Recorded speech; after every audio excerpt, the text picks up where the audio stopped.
Hey everybody, it's Janice with Creating Through Chaos, and we're going to start this project off with these little palettes from Dollar Tree. I'm going to remove all the stickers.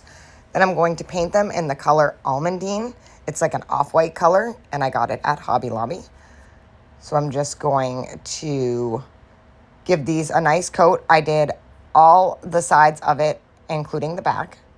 And I even got in the inside, but you don't have to be that technical. I just really like everything to be done. So once I had them all painted, I'm going to take my antique wax. Again, I get this at Hobby Lobby, and my ink applicator, and I'm going to antique wax each one of the palettes.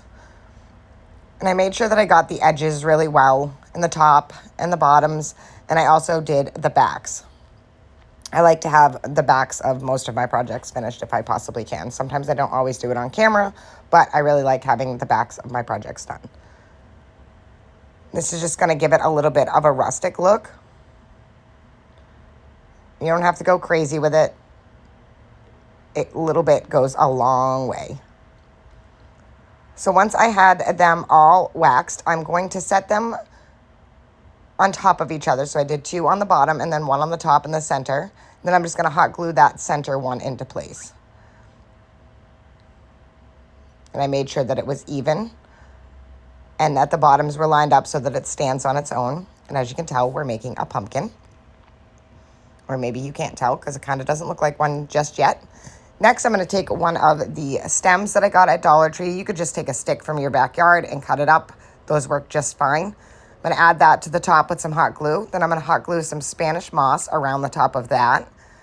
So I just kind of put some glue on the edges of the tops of the palettes and just kind of press the Spanish moss onto it without burning my fingers. So once I had the moss on there, I just took a pair of scissors and kind of trimmed it down because this stuff is really wiry and always makes such a mess, but it looks so cute.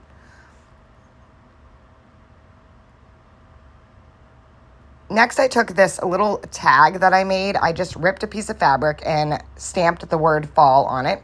And I'm just going to hot glue that right underneath that Spanish moss right onto the palette. And then I made this messy bow. I just used some fabric strips and a little bit of Excelsior. And I made this bow, and I'm just going to hot glue that right on top of the moss, right in front of the stem. And kind of arrange it how you want it. This bow ended up being too big, so I ended up taking a few pieces of fabric out of it. And you'll see at the end it's a little bit smaller. I wanted to still be able to see the stem, but this one was too big. Next, I took this leaf cutout from Dollar Tree. You find these in the stickers section. I'm just going to hot glue that right to the front bottom. And how cute is this turning out? My final step is I'm going to add this little yellow button, bring out the color in the fabrics, right to the center of that bow, and that is it. How stinking cute is this project? I love how easy it was and using almost all Dollar Tree supplies. I'd like to thank my follower Dawn for showing me this idea, and thank you all for watching. I hope it inspires you to make one, and as always, don't forget to spread the chaos.